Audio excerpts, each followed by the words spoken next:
전역이 발칵 뒤집혔습니다. 1350톤짜리 강철탑이 허공에서 멈춰 선 겁니다. 기울기 시작하면 끝이었습니다. 크레인도 와이어도 그 무게를 되돌릴 수 있는 건 아무것도 없었습니다. 124m 아파트 40층 높이의 초대형 증류탑을 진흙밭 위에 세우라는 요구에 독일이 고개를 저었습니다. 미국이 등을 돌렸습니다. 전 세계가 제발 포기하라고 했던 그 프로젝트를 한국이 해냈습니다. 우주 왕복선 11대를 합친 무게의 강철탑을 저주받은 땅 위에 세운 겁니다. 그 충격적인 전말을 지금 공개합니다.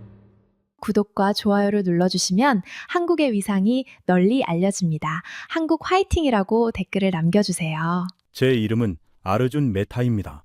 인도 국영 석유화학 기업 RPCL의 프로젝트 총괄 부사장으로 28년을 일했습니다. 플랜트 건설 현장이라면 중동의 사막부터 동남아시아의 밀림까지 발이 닿지 않은 곳이 없었습니다. 그 세월 동안 제가 배운 것이 하나 있다면 세상에는 할 수 있는 나라와 할 수 없는 나라가 있다는 사실이었습니다. 그리고 저는 그 경계를 선명하게 알고 있다고 믿었습니다. 미국이 설계하고 독일이 감리하고 일본이 장비를 납품하는 것. 그것이 제가 28년간 지켜본 플랜트 산업의 공식이었습니다. 그 방정식 어디에도 한국이라는 이름은 없었습니다. 솔직히 말씀드리겠습니다. 저도 처음에는 그랬습니다. 삼성 텔레비전은 알았습니다. 현대 자동차도 알았습니다. 하지만 1350톤짜리 강철탑을 진흙밭 위에 세울 수 있는 나라라고는 단 한 번도 떠올려 본 적이 없었습니다. 그래서 그들이 현장에 처음 나타났을 때 저는 솔직히 반신반의했습니다. 작은 나라에서 온 작은 팀이었습니다. 그런데 그들은 진흙밭을 밟으며 한치도 물러서지 않았습니다. 그리고 18개월 뒤 저는 제가 완전히 틀렸다는 것을 알았습니다. 이것은 그 18개월의 이야기입니다. 2009년 7월 저는 인도 서부 구자라트주 나그나 현장에 처음 발을 디뎠습니다. 차에서 내리자마자 신발이 빠졌습니다. 진흙이었습니다. 발목까지 빠지는 검은 진흙이 끝없이 펼쳐져 있었습니다. 우기가 시작된 현장은 온통 물바다였고 40도에 육박하는 습한 열기가 숨통을 눌렀습니다. 셔츠는 차에서 내린 지 3분 만에 등에 달라붙었습니다. 커피색 물웅덩이 사이로 솥대가 느릿느릿 지나가고 있었습니다. 여기에 인 최대 규모의 석유화학 플랜트를 짓겠다고요. 저는 속으로 한숨을 삼켰습니다. 이 땅의 이름은 블랙코튼 소일이었습니다. 흙 입자가 0.5mm 이하의 세립분으로 이루어진 공사 현장에서 만날 수 있는 최악의 집안입니다. 물을 머금으면 2배 이상 부풀어 오르고 마르면 2-3m 깊이까지 갈라져 버립니다. 일반 흙에 물을 부으면 아래로 스며들지만 이 검은 흙은 물을 삼키고 놓아주질 않습니다. 그 위에 무거운 장비를 올리는 순간 땅이 꺼집니다. 공사를 하기에 이보다 더 나쁜 땅은 지구상에 없다고 해도 과언이 아니었습니다. 문제는 땅만이 아니었습니다. 이 지역의 우기는 6월부터 9월까지 1년 강수량의 90%가 단 4달 동안 쏟아집니다. 2010년에는 평년의 3배에 달하는 폭우가 내렸습니다. 우기가 시작되면 현장 전체가 물에 잠깁니다. 장비가 빠지고 자재가 적고 공사는 완전히 멈춥니다. 1년 중 넉 달은 아예 일을 못하는 땅. 그것이 제가 플랜트를 세워야 할 현장이었습니다. 현장을 둘러보 들어온 저에게 본사에서 전화가 왔습니다. 이사회의 결정이었습니다. 이 프로젝트의 완공 기한은 18개월. 인도 정부와의 약속이었고 단 하루도 늦출 수 없다는 통보였습니다. 실패하면 프로젝트 총괄인 저의 자리가 없어지는 것은 물론이고 RPCL의 국제 신용도에 치명적인 타격이 불가피했습니다. 전화를 끊고 저는 한동안 창밖을 바라봤습니다. 저는 그날 밤 호텔 방에서 프로젝트 설계서를 펼쳤습니다. 에어컨 바람에 커피 향이 흩어지는 작은 책상 위에 핵심 설비 목록이 놓여 있었습니다. 증류탑 19기. 그중 가장 큰 것은 C3 스플리터라는 이름의 초대형 증류탑이었습니다. 높이 124m, 무게 1350톤. 아파트 46층 높이의 우주왕복선 17대를 합친 무게입니다. 설계에만 5개월, 제작에 14개월이 걸리는 괴물이었습니다. 이것을 저 진흙밭 위에 세워야 합니다. 솔직히 가능하다고 생각하는 사람은 아무도 없었습니다. 그런데 진짜 문제는 따로 있었습니다. 이 프로젝트를 맡아줄 업체가 없었습니다. 제가 28년간 쌓아온 인맥을 모조리 동원해 세계 곳곳에 연락을 돌렸습니다. 돌아오는 대답은 한결같았습니다. 그 조건으로는 불가능합니다. 저주받은 땅 위에 인도 역사상 가장 큰 탑을 세우겠다는 이 프로젝트는 시작도 하기 전에 벽에 부딪히고 있었습니다. 하지만 그때까지만 해도 저는 몰랐습니다. 진짜 이야기는 이제부터라는 것을. 입찰 공고를 낸 지 2달이 지났습니다. 세계 5대 플랜트 엔지니어링 기업에 모두 제안서를 보냈습니다. 독일 린데, 미국 플루어, 이탈리아 테크니, 일본 JEGC, 영국 포스터 윌러, 하나같이 업계의 전설이라 불리는 회사들이었습니다. 돌아오는 것은 침묵뿐이었습니다. 2곳은 아예 답장조차 하지 않았습니다. 3곳은 현장 조건을 검토한 뒤 정중하게 사양한다는 서한을 보내왔습니다. 저는 서한을 읽을 때마다 같은 단어에 눈이 멈췄습니다. 리스크, 모두가 같은 단어를 쓰고 있었습니다. 그 중에서 유일하게 현장 실사까지 온 사람이 있었습니다. 독일 린데의 수석 엔지니어 클라우스 베커였습니다. 나이 62, 은회색 머리를 깔끔하게 빗어 넘긴 사내였습니다. 반팔 셔츠 따위는 입지 않았습니다. 40도가 넘는 더위 속에서도 남색 재킷의 단추를 끝까지 잠그고 있었습니다. 목에는 은색 볼펜을 줄에 걸고 다녔는다. 말을 할 때마다 그 펜을 손가락 사이에서 돌리는 버릇이 있었습니다. 눈을 잘 마주치지 않았고 말끝마다 기술적으로 말하자면이란 표현을 붙이는 사람이었습니다. 베커는 현장을 딱 3시간 둘러봤습니다. 진흙밭을 걸으면서 고개를 천천히 가로저었습니다. 블랙 코튼 소이를 손으로 집어 올려 비벼보더니 눈살을 찌푸렸습니다. 점심 식사 자리에서 저는 그에게 물었습니다. 린데가 맡아줄 수 있겠습니까? 베커가 볼펜을 한 바퀴 돌리더니 포크를 내려놓았습니다. 메타 부사장, 기술적으로 말하자면 이건 프로젝트가 아닙니다. 도박입니다. 그의 목소리에는 확신이 가득 차 있었습니다. 124m짜리를 저 진흙밭에 세운다고요? 린데는 40년간 전 세계에서 플랜트를 지었습니다. 하지만 이 조건에서는 저희도 책임을 질 수 없습니다. 저는 포기하지 않았습니다. 미국 플로어의 아시아 태평양 담당 부사장에게 직접 전화를 걸었습니다. 15분간 프로젝트의 전략적 가치를 설명했습니다. 돌아온 대답은 짧았습니다. 메타, 미안하지만 우리 리스크위원회가 승인하지 않을 겁니다. 블랙코튼 소일의 초대형 증류탑이라니 변수가 너무 많아. 전화가 끊어진 뒤에도 수화기를 한참 들고 있었습니다. 일본 JEGC도 같은 이유였습니다.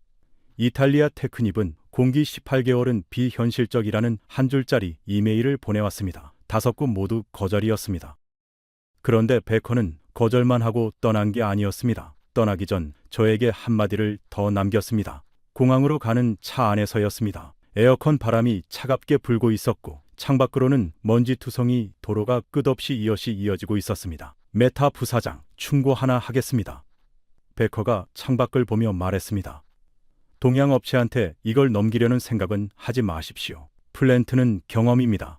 124m짜리 증류탑을 세워본 적이 없는 회사가 첫 시도를 이 현장에서 한다. 기술적으로 말하자면 그건 자살 행위입니다. 저는 아무 말도 하지 못했습니다. 그의 말이 틀렸다고 할 수 없었기 때문입니다.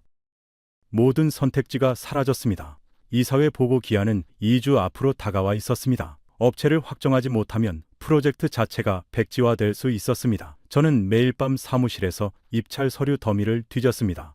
형광등 불빛 아래에서 식은 커피를 마시며 같은 리스트를 수십 번 훑어봤습니다. 답은 어디에도 없었습니다. 시계는 밤 11시를 넘기고 있었습니다. 그때 문을 두드린 사람이 있었습니다. 구매팀의 프리아 샤르마였습니다. 35살의 젊은 여성 엔지니어로 업체 실사를 담당하고 있었습니다. 서류 정리가 끝나지 않았는지 머리카락이 흐트러져 있었고 손에 서류 한 장을 들고 있었습니다. 부사장님, 한 군데가 더 있습니다. 저는 고개를 들었습니다. 어디? 프리아가 서류를 책상 위에 내려놓았습니다. 한국입니다. 한국의 삼성에서 입찰 의향서가 왔습니다. 저는 솔직히 실망했습니다. 한국이라니. 독일과 미국이 손사래를 친 프로젝트를 한국이 하겠다고요. 프리아가 서류를 가리키며 말했습니다. 중동에서 대형 플랜트 시공 경험이 40년입니다. 증류탑 설치 실적도 상당하고요. 저는 서류를 훑어봤습니다. 사우디아라비아, 쿠웨이트, 카타르. 이력은 나쁘지 않았습니다. 하지만 124m짜리는 그들에게도 처음이었습니다. 처음이라는 건 경험이 없다는 뜻 아닙니까? 저는 서류를 덮으며 말했습니다. 프리아가 물러서지 않았습니다. 부사장님, 지금 다른 선택지가 있습니까? 그 한마디가 저를 멈추게 했습니다. 사무실의 형광등이 윙하고 울리는 소리만이 둘 사이를 채우고 있었습니다. 그녀의 말이 맞았습니다. 선택지가 아니라 이것이 마지막 남은 줄이었습니다. 저는 한참을 서류를 내려다보다가 입을 열었습니다. 한번 만나보겠소. 베커의 충고가 귓전에서 맴돌았습니다. 동양업체한테 맡기지 마라. 자살 행위다. 그때까지만 해도 저는 베커의 말에 반은 동의하고 있었습니다. 아직 한국이 무엇을 할 수 있는 나라인지 저는 전혀 알지 못했습니다. 2주 뒤 한국 삼성의 선발대가 나그나 현장에 도착했습니다. 저는 본관 건물 앞에서 그들을 기다리고 있었습니다. 솔직히 대규모 인원을 예상하고 있었습니다. 독일 린데의 베커는 실사팀만 12명을 데리고 왔었으니까요. 그런데 먼지를 뒤집어 쓴 봉고차 한 대에서 내린 사람은 고작 4명이었습니다. 반팔 셔츠에 안전화를 신고 있었고 한 사람은 어깨에 삼각대를 메고 있었습니다. 저는 프리아를 돌아봤습니다. 프리아도 당황한 표정이었습니다. 선두에 선 사람이 손을 내밀었습니다. 최홍식 부사장이라고 자신을 소개했습니다. 50대 초반으로 보이는 키가 크지 않은 사내였습니다. 악수가 단단했습니다. 그가 미소를 지으며 말했습니다. 현장부터 보겠습니다. 저는 의아했습니다. 보통 해외 업체는 도착하면 회의실에 앉아 브리핑을 요청합니다. 설계 도면을 펼쳐놓고 질문 목록을 꺼내죠. 그런데 이 사람들은 가방을 내려놓기도 전에 진흙밭으로 걸어 들어가겠다는 겁니다. 저는 그들을 현장으로 안내했습니다. 7월의 열기가 대지를 짓누르고 있었습니다. 한국팀은 안전모를 쓰고 진흙 속으로 걸어 들어갔습니다. 베커는 3시간 동안 둘러보고 고개를 저었습니다. 그런데 이 사람들은 달랐습니다. 최 부사장이 무릎을 꿇더니 검은 흙을 한 움큼 집어 올렸습니다. 손가락 사이로 흙을 비비며 한참을 들여다봤습니다. 그리고 뒤따르는 직원에게 뭐라고 말했습니다. 한국어였기 때문에 저는 알아듣지 못했습니다. 하지만 직원이 즉시 노트에 무언가를 적기 시작했고 다른 직원은 삼각대를 세워 집안의 높낮이를 측량하기 시작했습니다. 4시간이 지났습니다. 5시간이 지났습니다. 해가 기울기 시작해도 그들은 현장에서 나오지 않았습니다. 저는 본관 건물 그늘에 서서 그들을 지켜봤습니다. 최 부사장은 현장의 모든 구역을 직접 걸어 다녔습니다. 증류탑이 세워질 자리에서 한참을 서 있었고 크레인이 진입할 경로를 따라 끝까지 걸었습니다. 중간중간 멈춰 서서 사진을 찍고 뭔가를 측정하고 다시 걸었습니다. 신발은 진흙으로 뒤범벅이었고 셔츠는 땀으로 젖어 색이 변해 있었습니다. 해가 질 무렵 최 부사장이 저에게 다가왔습니다. 얼굴에 흙이 묻어 있었습니다. 메타 부사장님, 한 가지 여쭤봐도 됩니까? 저는 고개를 끄덕였습니다. 이 현장 지하 10m까지의 시추 데이터가 있습니까? 저는 놀랐습니다. 베커는 그런 질문을 하지 않았습니다. 베커는 지표면만 보고 불가능하다고 판단했습니다. 그런데 이 사람은 지하 10m를 묻고 있었습니다. 있습니다. 내일 드리겠습니다. 최 부사장이 고개를 숙여 인사하며 말했습니다. 감사합니다. 그 데이터를 보고 판단하겠습니다. 그날 저녁 저는 프리아에게 전화를 걸었습니다. 한국팀 어떻게 생각하오? 프리아가 잠시 생각하더니 대답했습니다. 베커는 3시간 만에 불가능하다고 했습니다. 이 사람들은 8시간을 걸어 다니고도 아직 판단을 내리지 않았습니다. 저는 그 말을 곱씹었습니다. 불가능하다고 말하지 않은 것, 그것이 다른 모든 업체와의 차이점이었습니다. 하지만 한 가지 마음에 걸리는 것이 있었습니다. 다음 날 베커에게서 이메일이 왔습니다. 어떻게 알았는지 한국 업체가 실사를 왔다는 소식을 들은 모양이었습니다. 이메일은 짧았습니다. 메타 부사장, 한국 업체가 현장에 왔다고 들었어. 내 경험으로 말하자면 저 친구들 석 달이면 짐 싸서 도망갈 거요. 그때 다시 연락하시오. 저는 이메일을 읽고 화면을 껐습니다. 화가 났지만 한편으로는 불안하기도 했습니다. 혹시 베커의 말이 맞는 건 아닐까? 사흘 뒤 최 부사장에게서 연락이 왔습니다. 시추 데이터를 모두 분석했다고 했습니다. 그리고 단 한마디를 덧붙였습니다. 하겠습니다. 저는 수화기를 쥔 채 한동안 말을 잇지 못했습니다. 독일이 불가능하다 했고, 미국이 미쳤다 했고, 일본이 비현실적이라 했던 그 프로젝트를 이 사람들이 하겠다고 한 겁니다. 하지만 아직 꺼내지 않은 카드가 있었습니다.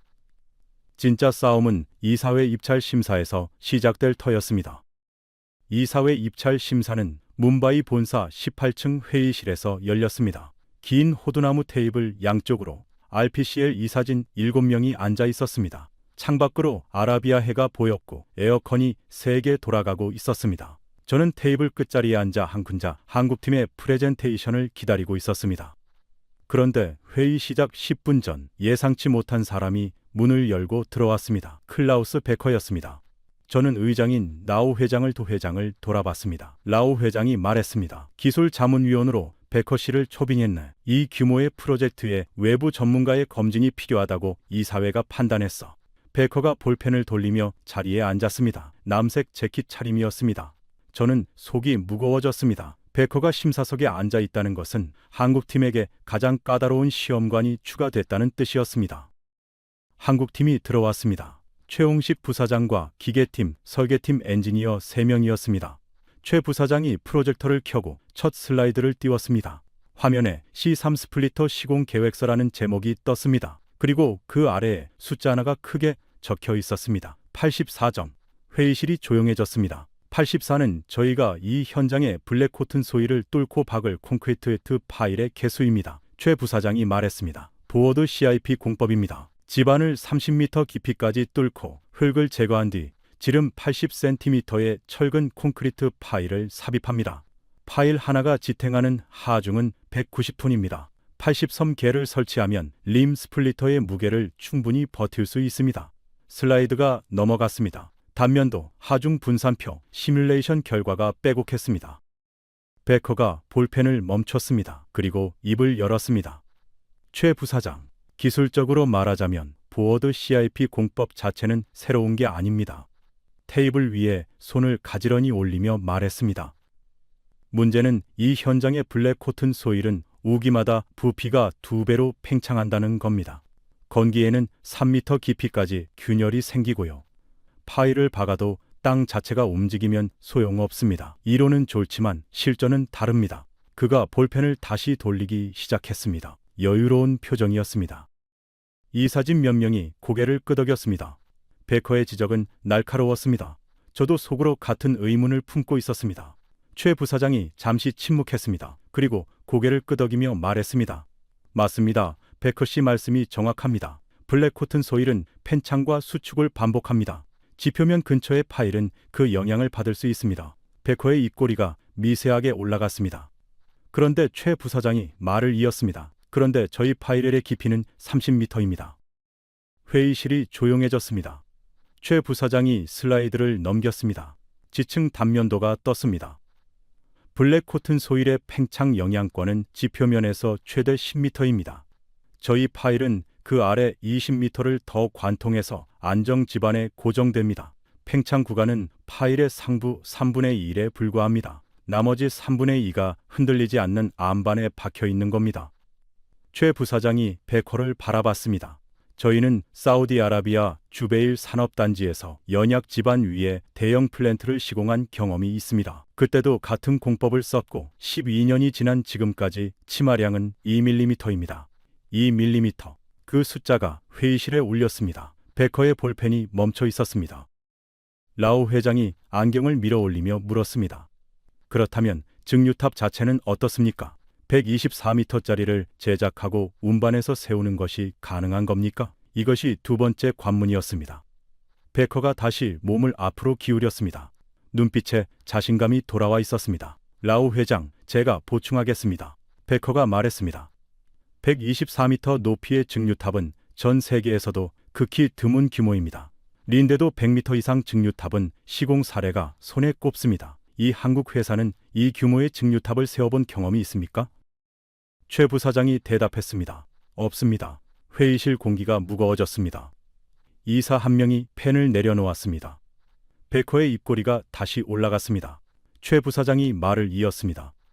124m는 저희에게도 처음입니다. 그런데 한 가지 여쭤보겠습니다. 최 부사장이 회의실을 천천히 둘러봤습니다. 이 자리에 계신 분들 중에 124m짜리 증류탑을 세워본 분이 계십니까? 아무도 대답하지 않았습니다. 린데가 세워봤습니까? 베커가 입을 다물었습니다. 플로어가 세워봤습니까? 제이지 씨가 세워봤습니까? 침묵이 이어졌습니다. 아무도 안 해봤습니다. 124m짜리 증류탑은 누군가의 처음이 될 수밖에 없는 겁니다.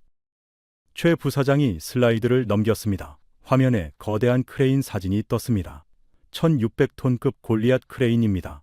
전 세계에 6대뿐입니다. 저희가 확보했습니다. 다음 슬라이드. 137m리 철골 구조물 사진이 떴습니다. 타워마스터입니다. 아시아 최대 높이 137m. 증류탑의 머리를 잡고 끌어올리는 장비입니다. 다음 슬라이드. 컴퓨터 시뮬레이션 화면이 나왔습니다. 석 달간 시뮬레이션을 돌렸습니다. 풍속, 온도, 습도, 집안 침하율, 크레인 하중 분포까지 모두 계산했습니다. 숫자들이 쏟아졌습니다. 설계 5개월, 제작 14개월, 270단 트레이, 내부 완전 용접, 설계 압력의 1.3배 수압 검사. 최 부사장의 목소리는 차분했지만 슬라이드를 넘길 때마다 회의실의 공기가 달라지고 있었습니다. 이사들의 시선이 슬라이드에 꽂혀 있었습니다. 라오 회장의 등이 의자에서 떨어져 있었습니다. 옆에 앉은 라메시 이사가 처음으로 펜을 들고 뭔가를 적기 시작했습니다. 베커가 다시 입을 열었습니다.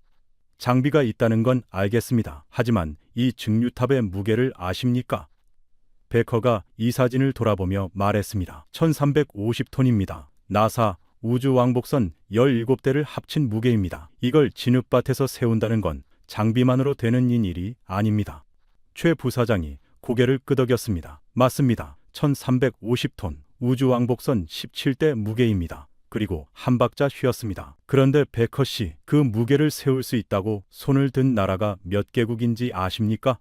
베커가 대답하지 않았습니다. 한 개국입니다. 회의실이 완전히 고요해졌습니다. 그리고 그 한 나라가 지금 이 자리에 앉아 있습니다.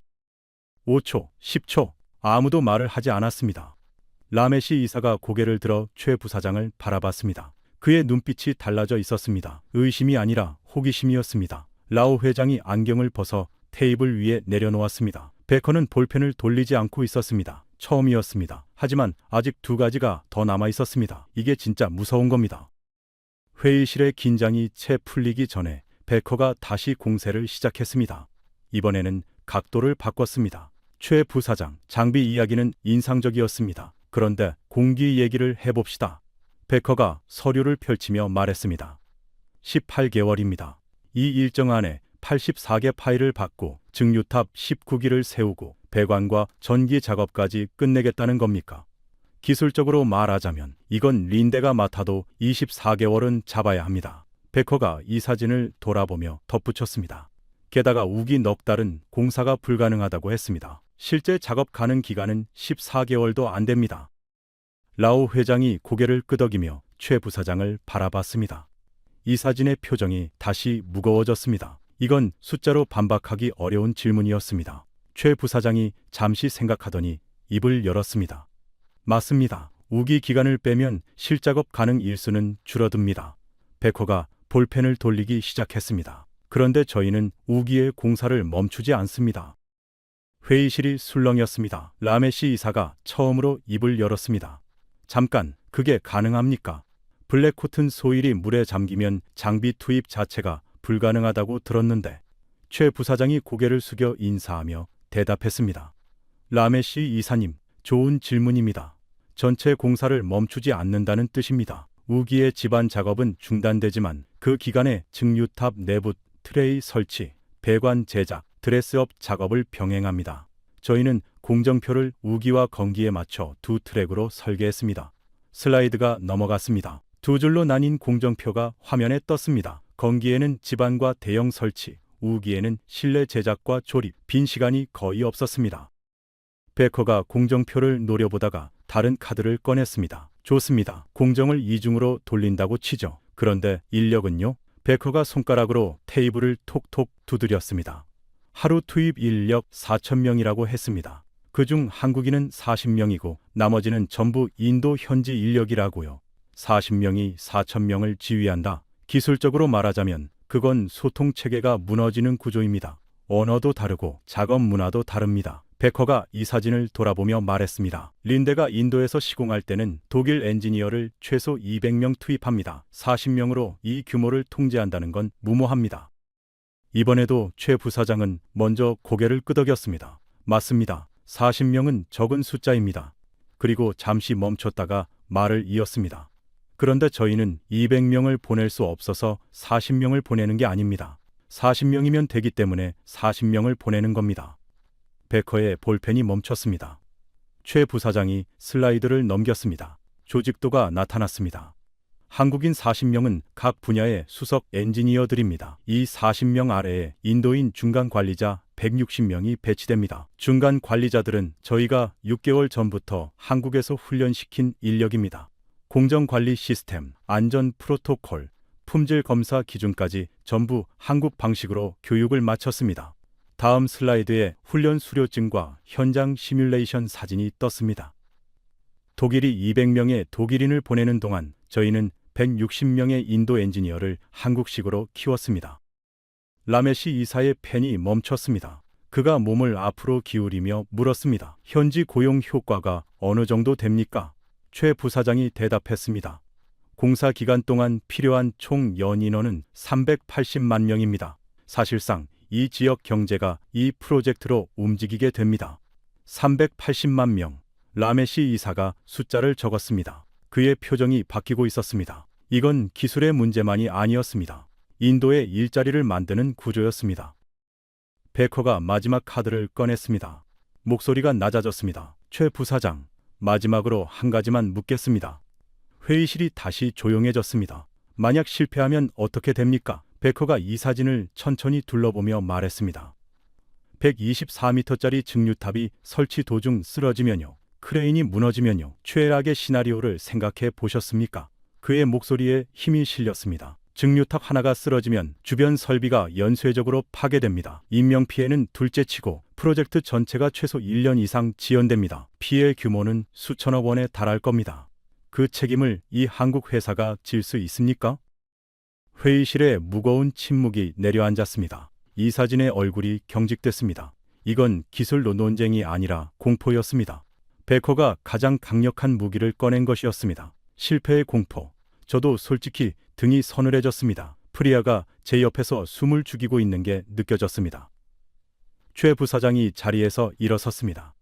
처음이었습니다. 지금까지 앉아서 차분하게 발표하던 사람이 일어선 겁니다. 베커 씨, 맞습니다. 최 부장의 목성의 목소리가 달라져 있었습니다. 낮지만 단단했습니다. 쓰러지면 끝입니다. 한번 들어 올리면 다시 내릴 수도 없습니다. 저희도 압니다. 최 부사장이 슬라이드를 넘겼습니다. 화면에 숫자들이 빼곡하게 채워진 표가 나타났습니다. 그래서 섭달을 시뮬레이션에 썼습니다.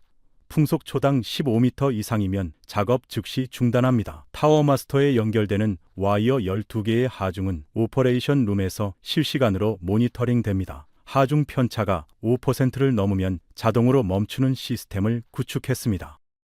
최 부사장이 베커를 바라봤습니다. 베커 씨, 한 가지만 더 말씀드리겠습니다. 최 부사장이 한 걸음 앞으로 나왔습니다. 저희 회사는 40년간 플랜트를 지어왔습니다. 사막에서도 짓고 바다 위에서도 지었습니다. 한 번도 대형 사고를 낸 적이 없습니다. 회의실이 완전히 고요해졌습니다. 그건 운이 좋아서가 아닙니다. 쓰러지면 끝이라는 것을 누구보다 잘 알기 때문입니다. 그래서 쓰러지지 않게 만드는 겁니다. 그것이 저희가 하는 일입니다. 10초, 15초.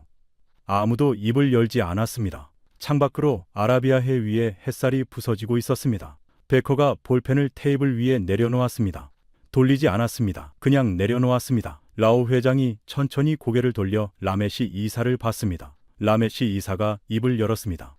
저는 이 한국 회사의 제안을 더 깊이 검토할 가치가 있다고 봅니다. 회의실의 공기가 바뀌었습니다. 중립자가 한 발짝 넘어온 순간이었습니다. 베커는 회의가 끝날 때까지 한마디도 하지 않았습니다. 볼펜은 테이블 위에 놓인 채였습니다. 회의실을 나서는 그의 뒷모습을 저는 한참 바라봤습니다. 남색 재킷의 어깨가 처음보다 작아 보였습니다.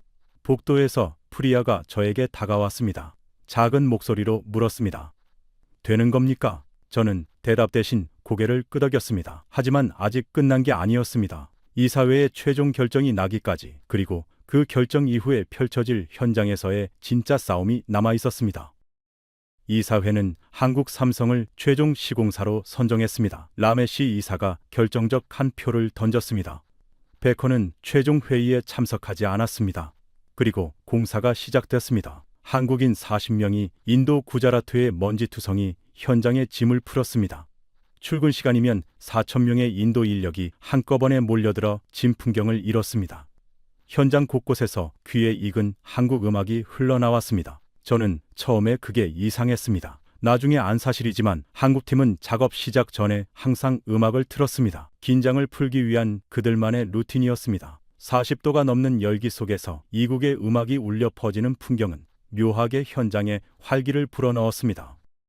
공사 초반은 순조로웠습니다. 84개의 콘크리트 파일이 블랙 코튼 소일을 뚫고 30m 깊이까지 박혔습니다.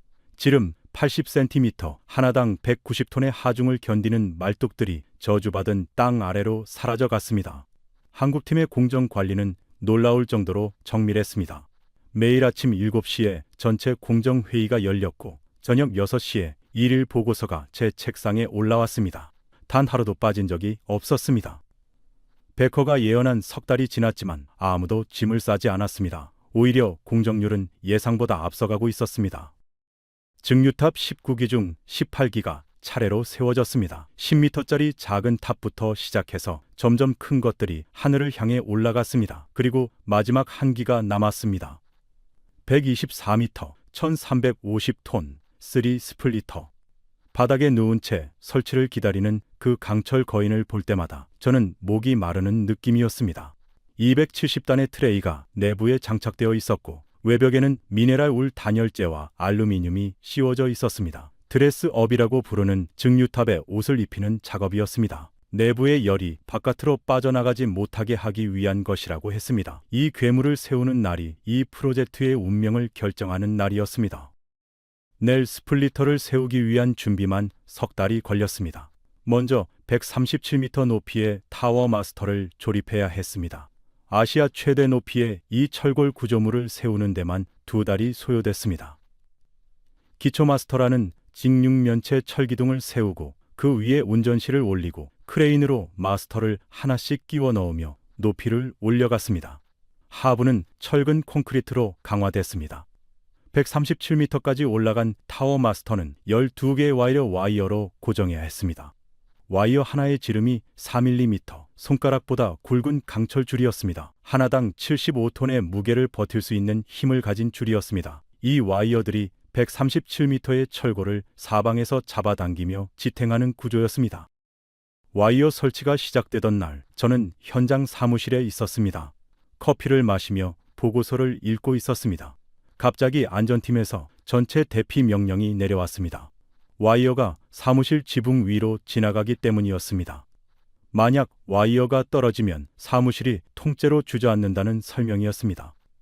와이어가 지나가는 반경 100m 내로 사람의 접근이 전면 금지됐습니다. 저는 서류를 챙겨 밖으로 나오면서 올려다봤습니다.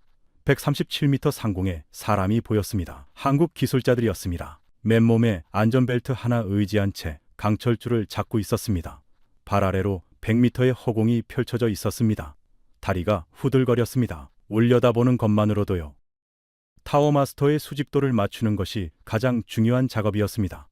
12개의 와이어에 하중이 골고루 실리지 않으면 타워 마스터는 한쪽으로 기울게 됩니다. 기울어지는 순간 대형 사고로 직결됩니다. 한 명의 기술자가 전담으로 수직도를 확인했습니다. 이리 당기고 저리 당기고 밀리미터 단위의 싸움이었습니다.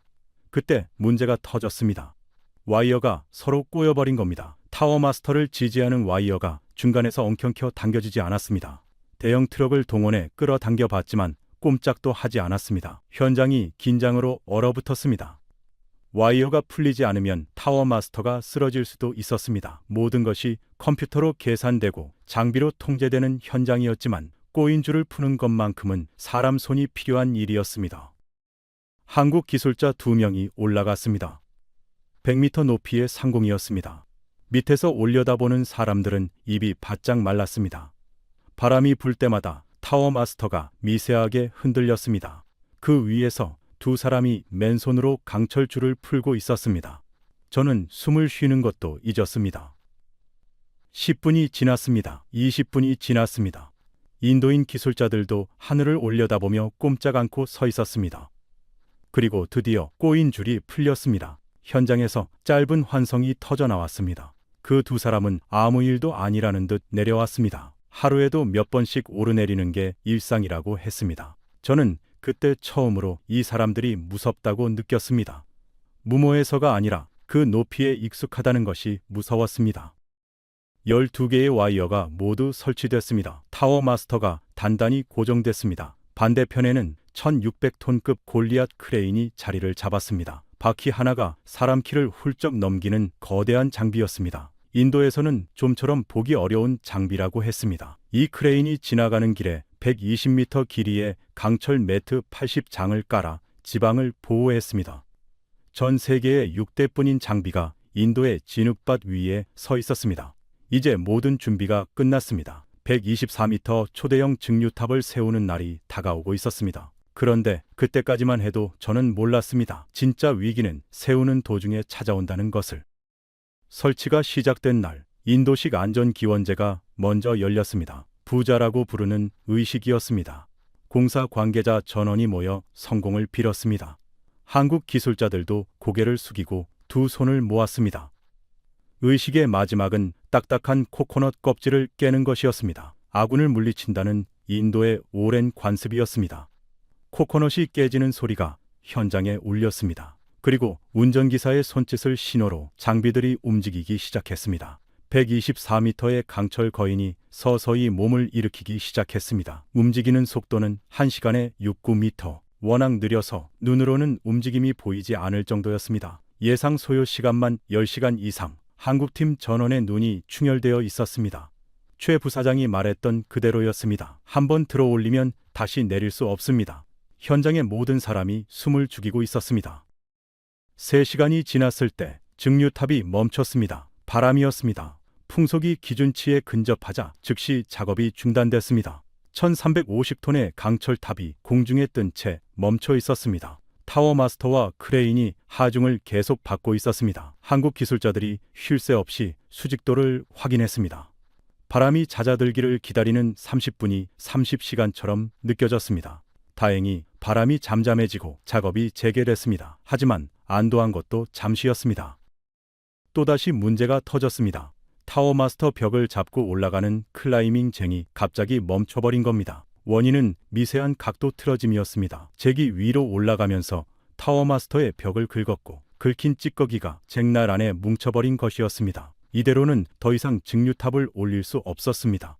최악의 경우 공중에 떠 있는 증류탑이 쓰러질 수도 있었습니다. 긴급 회의가 열렸습니다. 해결책은 하나였습니다. 고강도 강철로 된 부품을 뚫을 수 있는 다이아몬드 드릴이 필요했습니다. 그런데 현장은 시내에서 한참 떨어진 오지였습니다. 공구 하나 구하는데 한 달이 걸리는 곳이었습니다. 한국에서는 흔한 드릴이지만 이곳에서는 구할 수가 없었습니다. 설치가 중단된 채 어둠이 내려앉았습니다. 공중에 1150톤이 매달려 있는 밤이었습니다. 저는 현장 사무실에서 잠을 이룰 수가 없었습니다. 시계는 새벽 2시를 넘기고 있었습니다. 그때 창밖으로 불빛이 보였습니다. 저는 밖으로 나갔습니다. 현장 한쪽 구석에 한국 기술자 4-5명이 웅크리고 앉아 있었습니다. 작업등 불빛 아래에서 뭔가를 하고 있었습니다. 가까이 가서 봤습니다. 그들은 인근 도시를 뒤져 구해온 드릴을 테스트하고 있었습니다. 밤새 차를 몰고 나가서 구해온 것이었습니다. 먼지를 뒤집어 쓰고 있었습니다. 눈이 충혈되어 있었습니다. 셔츠는 기름과 땀으로 범벅이었습니다. 한 사람이 드림을 강철 조각에 대고 눌렀습니다. 쇠가 갈리는 날카로운 소리가 새벽 공기를 찢었습니다. 드릴날이 움직인 자리에 작은 원이 만들어졌습니다. 되는 겁니다. 그들 사이에서 짧은 한마디가 오갔습니다. 한국어였기 때문에 저는 알아듣지 못했습니다. 하지만 표정은 읽을 수 있었습니다. 해냈다는 표정이었습니다. 저는 그 자리에 한참 서 있었습니다. 새벽 3시 인도의 오지에서 먼지를 뒤집어 쓴 채 드릴을 테스트하는 이 사람들을 바라보면서 무언가가 가슴 안에서 무너져 내리는 것을 느꼈습니다. 저는 28년간 플랜트 현장을 다녔습니다. 독일 엔지니어도 봤고 미국 기술자도 봤고 일본 전문가도 봤습니다. 하지만 새벽에 차를 몰고 나가 드릴을 구해와서 테스트하는 사람들은 처음 봤습니다. 문득 아버지가 떠올랐습니다. 인도가 독립한 뒤 모든 기술을 외국에 의존하던 시절 아버지는 늘 말씀하셨습니다. 우리도 언젠가 스스로 해내는 날이 올 것이다. 그 말씀이 왜 그 새벽에 떠올랐는지 저도 모르겠습니다. 다만 이 한국 사람들이 그랬던 겁니다. 스스로 해내고 있었습니다. 포기할 수 있는 모든 순간에 포기하지 않고 있었습니다. 저는 돌아서면서 눈가가 뜨거워지는 것을 느꼈습니다. 베커가 말했었죠. 동양 업체한테 맡기면 자살 행위라고. 저는 그 새벽에 알았습니다. 베커가 틀렸다는 것을. 이 사람들은 도망가지 않습니다. 이 사람들은 포기하지 않습니다. 어둠 속에서 드릴 소리만이 울리고 있었습니다. 날이 밝았습니다. 한국 기술자들은 밤새 구해온 드릴을 들고 타워 마스터에 올랐습니다. 재간에 뭉쳐있던 강철 찌꺼기를 제거하는 작업이 시작됐습니다. 드릴이 고강도 강철을 뚫고 들어갔습니다. 구멍이 뚫리고 찌꺼기가 하나씩 빠져나왔습니다. 제거된 강철 조각들은 주먹만 한 크기였습니다. 이 정도 크기의 찌꺼기가 재간에 뭉쳐 있었다니. 증류탑이 워낙 크고 무겁다 보니 조금만 각도가 틀어져도 장비가 무게를 이기지 못하고 망가지는 것이었습니다. 40년간 플랜트를 지어온 한국팀에게도 이런 경우는 처음이라고 했습니다. 제거 작업이 끝나자 클라이밍 잼이 다시 움직이기 시작했습니다. 설치에 가속도가 붙었습니다. 설치 이틀째, 해가 뜨기 전부터 작업이 시작됐습니다. 타워 마스터가 증류탑에 머리를 끌어올리는 동안 반대편에서는 테일링 크레인이 증류탑의 하부를 지지하며 균형을 잡았습니다. 두 장비가 호흡을 맞추며 증류탑이 점점 하늘을 향해 올라갔습니다. 오퍼레이션 룸의 모니터에는 각 와이어의 하중값이 실시간으로 표시되고 있었습니다. 하중의 변동이 생기면 컴퓨터가 자동으로 보정했습니다. 기계와 사람이 하나가 되어 움직이는 현장이었습니다. 저는 오퍼레이션 룸 옆에 서서 모니터를 지켜봤습니다. 숫자들이 미세하게 흔들릴 때마다 심장이 쪼그라드는 느낌이었습니다. 인도 최대 에틸렌 플랜트의 랜드마크가 점점 위용을 드러내고 있었습니다. 설치 3일째, 해가 뜨자마자 작업이 재개됐습니다. 이제 막바지였습니다. 증류탑이 거의 수직에 가까워지고 있었습니다. 현장의 모든 시선이 하늘을 향하고 있었습니다. 인도인 작업자 수천 명이 고개를 젖히고 올려다보고 있었습니다. 그리고 그 순간이 왔습니다. 124m의 초대형 증류탑이 수직으로 우뚝 섰습니다. 설치 시작 3일 만이었습니다. 현장 곳곳에서 함성이 터져나왔습니다. 인도인 기술자들이 서로 얼싸안았습니다. 한국 기술자들은 안전모를 벗어들고 하늘을 올려다봤습니다. 아파트 46층 높이의 강철탑이 구자라트의 푸른 하늘을 배경으로 서 있었습니다. 저는 다리에 힘이 풀려 그 자리에 주저앉을 뻔했습니다. 하지만 아직 끝이 아니었습니다. 마지막 관문이 남아 있었습니다. 증류탑 하부를 바닥에 고정하는 작업이었습니다. 지름 8cm의 대형 볼트 65개가 땅에 매립되어 있었습니다. 증류탑 밑판의 구멍 65개가 이 볼트에 정확히 맞아 들어가야 했습니다. 1mm만 어긋나도 볼트가 들어가지 않습니다. 124m 높이의 탑을 밀리미터 단위로 맞추는 작업이었습니다. 기계로는 안 됐습니다. 사람의 손이, 사람의 감각이 필요했습니다. 한국 기술자들과 인도 작업자들이 함께 달라붙었습니다. 어깨를 맞대고 증류탑을 밀고 당겼습니다. 밀리미터씩 위치를 맞춰갔습니다. 하나가 맞으면 다른 하나가 어긋났습니다. 다시 조정하고 다시 맞추고 땀이 바닥에 떨어졌습니다. 모두가 이를 악물고 있었습니다. 그리고 드디어 첫 번째 볼트가 구멍 속으로 머리를 내밀었습니다. 두 번째, 하나씩 들어갈 때마다 짧은 환성이 올라왔습니다. 65개, 65개의 볼트가 전부 제자리를 찾았습니다. 단 하나도 어긋나지 않았습니다. 대형 나사를 단단히 조이는 소리가 현장에 울려 퍼졌습니다. 124m의 증류탑이 인도의 대지 위에 완전히 뿌리를 내린 순간이었습니다. 한국 기술자 한 명이 조용히 말했습니다. 이번에 좀 많이 힘들었네요. 그 담담한 한마디가 오히려 가슴을 쥐어짰습니다. 그날 저녁 현장에 예상치 못한 손님이 찾아왔습니다. 클라우스 베커였습니다. 남색 재킷 차림이었습니다. 볼펜은 목에 걸려 있었지만 돌리지 않고 있었습니다. 저는 그가 왜 왔는지 짐작할 수 있었습니다. 이 소식은 업계에 이미 퍼져 있었습니다. 인도 역사상 최대 높이의 증류탑이 세워졌다는 뉴스는 구자라트를 넘어 전 세계 플랜트 업계로 번지고 있었습니다. 베커는 완공된 증류탑 아래에 서서 한참을 올려다봤습니다. 124m, 하늘을 찌르는 강철탑이 석양빛을 받아 붉게 빛나고 있었습니다. 저는 그에게 다가갔습니다. 베커 씨, 한마디 해주시겠습니까? 베커가 천천히 고개를 돌려 저를 봤습니다. 그리고 다시 증류탑을 올려다봤습니다. 5초, 10초, 15초, 아무 말이 없었습니다. 볼펜을 만지지도 기술적으로 말하자며 이라는 말을 꺼내지도 않았습니다. 그가 입을 열었습니다. 메타 부사장, 목소리가 낮았습니다. 제가 틀렸어. 그것이 전부였습니다. 그 세 마디가 전부였습니다. 이틀간의 회의에서 단 한 번도 말을 멈춘 적 없던 사람이 세 마디를 말하고 입을 다물었습니다. 베커는 더 이상 아무 말도 하지 않았습니다. 천천히 돌아서서 걸어갔습니다. 남색 재킷의 어깨가 석양 속으로 작아져 갔습니다. 라메시 이사가 제 옆에 서 있었습니다. 언제 왔는지 모르겠습니다. 그가 말했습니다. 메타 부사장, 이건 제 계산에 빠져있던 변수였습니다. 저는 물었습니다. 뭐가요? 라메시가 증류탑을 올려다보며 대답했습니다. 포기하지 않는다는 변수요. 그건 어떤 스프레드시트에도 입력할 수 없는 겁니다. 저는 아무 말도 하지 못했습니다. 프리아가 뒤에서 조용히 다가와 서류를 건넸습니다.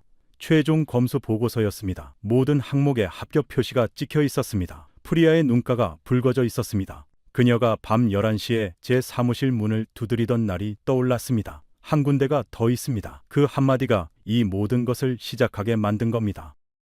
저는 최 부사장을 찾았습니다. 그는 현장 한쪽에서 한국 기술자들과 함께 인도식 차이를 마시고 있었습니다. 인도인 기술자들도 섞여 있었습니다. 언어가 달랐지만 웃음은 같았습니다. 저는 최 부사장에게 말했습니다. 최 부사장, 감사합니다. 최 부사장이 차이 잔을 들어 올리며 말했습니다. 메타 부사장님이 저희를 믿어주셨기 때문입니다. 그 한마디에 목이 메었습니다. 그를 믿은 것이 아니었습니다. 솔직히 선택지가 없어서 잡은 줄이었습니다. 그런데 그 줄이 이 나라에서 가장 단단한 줄이었던 겁니다. 그날 밤 저는 현장을 나와 혼자 걸었습니다. 구자라트의 밤하늘에는 별이 쏟아지고 있었습니다. 등 뒤로 124m의 증류탑이 어둠 속에서 붉은 항공 경고등을 깜빡이고 있었습니다. 그 불빛이 별과 함께 반짝일 때마다 이 탑이 진짜 서 있다는 것이 실감났습니다. 건조한 바람이 불어왔습니다. 진흙 냄새가 섞여 있었습니다. 저주받은 땅이라고 불렸던 그 냄새가 그 밤에는 다르게 느껴졌습니다. 무언가를 해낸 땅의 냄새였습니다. 멀리서 인도인 기술자들의 웃음소리가 바람을 타고 들려왔습니다. 저는 28년간 한 가지를 믿고 살았습니다. 세상에는 할 수 있는 나라와 할 수 없는 나라가 있다는 것. 미국이 설계하고 독일이 감미하고 일본이 납품하는 것이 변하지 않는 공식이라는 것. 저는 그 공식 위에 제 커리어를 쌓았습니다. 그 공식이 깨졌습니다. 진흙밭 위에서 새벽 3시의 드릴 소리와 함께 40명의 한국인이 그 공식을 깨뜨렸습니다. 아무도 해본 적 없는 일을 해낸 겁니다. 세워본 적 없는 것을 세운 겁니다. 저는 그 밤에야 비로소 깨달았습니다. 공식이 깨진 것이 아니라 처음부터 공식이 틀렸던 겁니다. 베커는 말했습니다. 기술은 경험이라고. 틀린 말은 아닙니다. 하지만 그날 저는 하나를 더 배웠습니다. 기술은 경험에서 시작되지만 그 경험을 만드는 것은 포기하지 않는 사람들이라는 것을. 독일에는 40년의 경험이 있었습니다. 미국에는 세계 최고의 장비가 있었습니다. 일본에는 정밀한 기술력이 있었습니다. 하지만 그 모든 것을 가지고도 그들은 고개를 저었습니다. 한국에는 그것들이 없었을지 모릅니다. 하지만 한국에는 하나가 있었습니다. 포기하지 않는 사람들이. 124m짜리 증류탑을 세워본 나라는 없었습니다. 누군가의 처음이 될 수밖에 없었습니다. 그리고 그 처음을 감당한 나라는 한국이었습니다. 독일이 고개를 저을 때, 미국이 등을 돌릴 때, 세계가 불가능하다고 말할 때 한국은 진흙밭에 무릎을 꿇고 흙을 만졌습니다. 지하 10m의 데이터 이터를 요청했습니다. 석 달을 시뮬레이션에 쏟았습니다. 100m 상공에서 맨손으로 줄을 풀었습니다. 새벽 3시에 드릴을 구하러 차를 몰았습니다. 1mm의 오차도 허용하지 않으며 볼트 6여 개를 맞춰 넣었습니다. 그리고 해냈습니다. 기술은 설계도에 있지 않습니다. 포기하지 않는 사람 안에 있었습니다. 대한민국은 지금 이 순간에도 세계 어딘가에서 누군가가 포기한 자리에 서 있습니다. 누구도 해본 적 없는 일을 처음으로 해내고 있습니다. 사막 위에서, 바다 위에서, 그리고 진흙밭 위에서 124m의 탑을 세운 그날처럼 이 이야기가 더 많은 분들께 전해지길 바랍니다. 공유 버튼을 눌러 널리 알려주세요. 아직 구독을 안 하신 분들은 구독과 좋아요 부탁드립니다. 댓글에 대한민국 파이팅 남겨주세요. 지금까지 감동 라이프였습니다. 감사합니다.